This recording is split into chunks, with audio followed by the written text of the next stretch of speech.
नमस्कार मंडळी, कसे आहात सर्व? मी नगरकर स्वागत करते तुमचं माझ्या यूट्यूब चॅनलवर.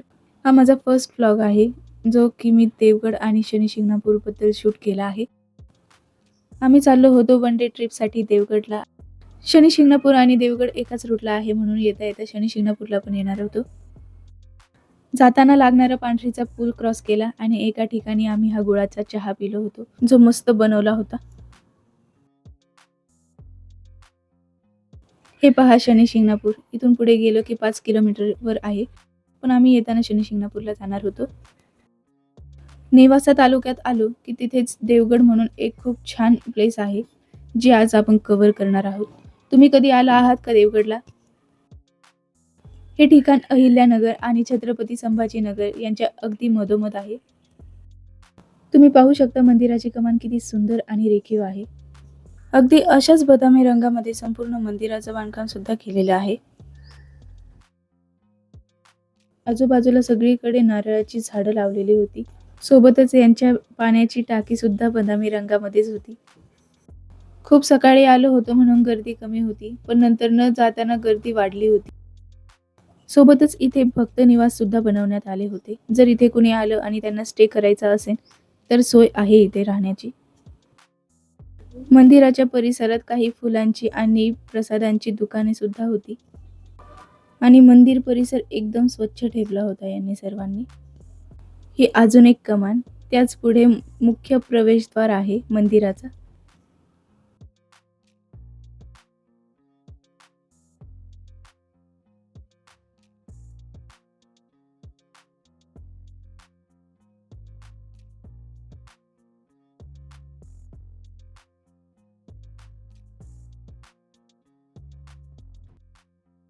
मंदिराकडे जाताना सहज वरच्या झाडांवर लक्ष गेलं आणि तिथे एक मोठा पक्षी बसलेला होता.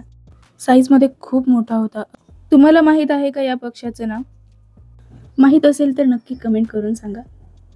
नदी जवळ असल्यामुळे बहुधा हे पक्षी इथे भरपूर प्रमाणात दिसत असेल. मंदिरात जाण्यापूर्वी हात पाय स्वच्छ धुतले, त्याचीही सोय यांनी केलेली होती. हा होता प्रसाद, जो मंदिरात अर्पण करणार होतो आम्ही. आणि हे आहे मंदिर, जे अगदी आश्रमासारखं दिसतं. इथल्या परिसरात अजूनही काही छोटी छोटी मंदिरे होती. गणपती, महादेव, कार्तिकेय यांचीही मंदिरे होती इथे.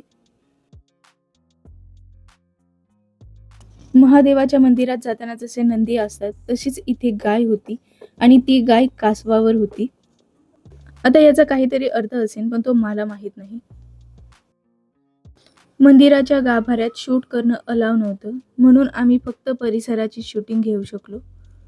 मंदिराच्या गाभाऱ्यातली दत्तांची मूर्ती खरंच खूप प्रसन्न वाटत होती. इथे तबल्याचा सुद्धा आवाज येत होता. नेमकी प्रशाला होती की ते रियाज करत होते तेच कळले नाही. आम्ही गेलो होतो तेव्हा लहान मुलांची सहल सुद्धा आली होती.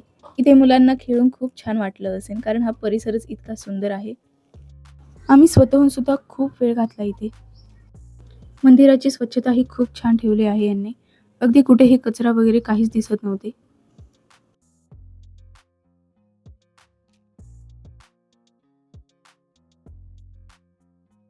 ही आहे प्रवरा नदी आणि या नदीचा पात्र खूप मोठा होता.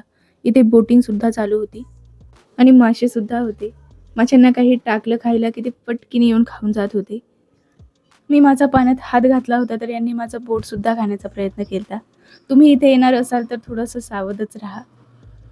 काही खायला टाकणार असाल तर लांबूनच टाका. सर्वात सुंदर तर हा व्ह्यू वाटला मला.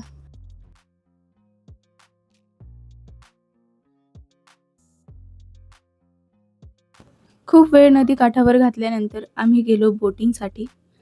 शिवाय बोटिंगचे रेट सुद्धा खूप जास्ती नव्हते.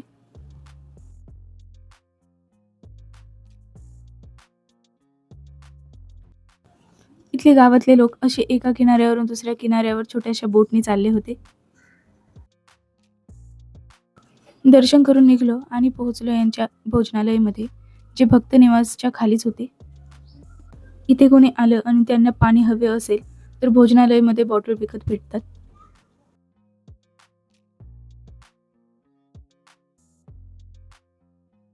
हे होतं जेवण. चपाती, आलू मटारची भाजी, वरण भात आणि या भाजीमध्येच बहुतांश कडधान्य सुद्धा टाकले होते यांनी.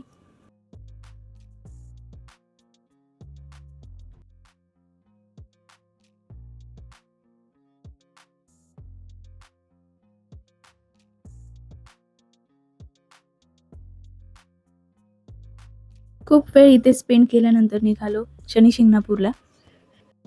देवगडहून शनी शिंगणापूर अवघ्या 10 ते 15 किलोमीटरवर असेल.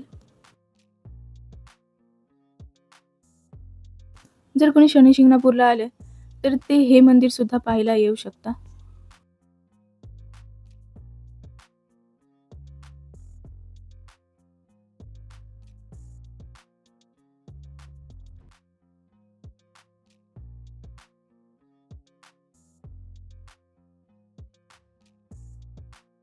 घरच्या आधी शनी शिंगणापूरला खूप वेळा जाऊन आले होते. पण मी अगदी 65 किलोमीटर अंतरावर राहून सुद्धा पहिल्यांदा शनी शिंगणापूरला चालले होते. शनी शिंगणापूर हे फक्त महाराष्ट्रात नाही तर अगदी सगळ्या भारतात प्रसिद्ध आहे. म्हणून खूप लांबून लांबून लोक इथे दर्शन करण्यासाठी येत असतात. तुम्ही कधी शनी शिंगणापूरला शनिदेवांचं दर्शन घेण्यासाठी आला आहात का? शिवाय तुम्हाला शनिदेवांचं वाहन कोणतं आहे हे पण माहिती आहे का? तसं मला माहीत आहे, पण तुम्हाला माहिती आहे का नाही हे कमेंट करून नक्की सांगा. इथे आल्यानंतर हे काळे उडीद, तीळ असं सगळं सामान घेतलं होतं वाहण्यासाठी.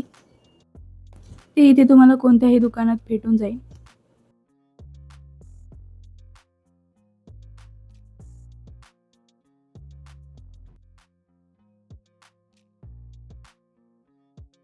हे आहे शनिदेवांचं मंदिर आणि इथेच नवग्रहांची मंदिरं सुद्धा केलेली होती.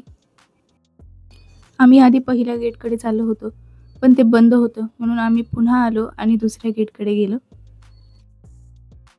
हे मंदिर हायवेहून लगेच दिसून येतं. शोधण्याची पण गरज पडणार नाही कोणाला.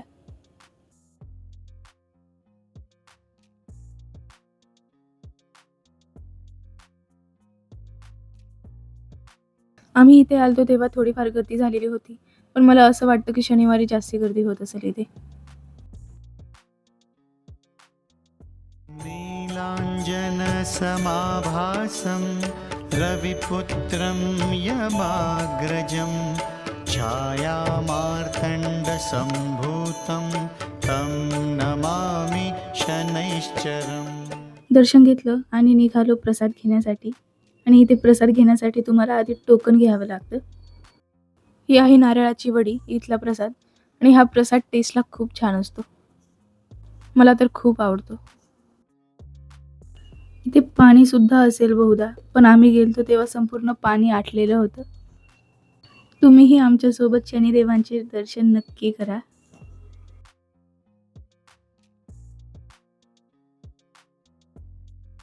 इथे काही दुकानं सुद्धा होती जिथून आम्ही लहान मुलांसाठी काही वस्तू घेतल्या. ते आम्ही तुम्हाला थोड्या वेळाने दाखवेन.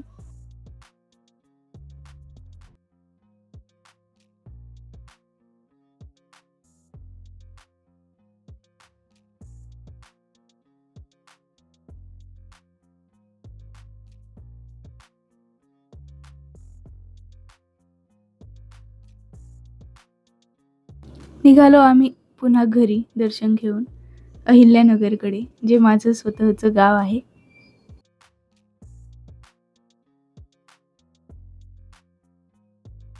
या आहेत त्या वस्तू ज्या आम्ही शनी शिंगणापूरमधून घेतल्या. एक कडे ज्यावर ओम साईराम लिहिलेलं होतं.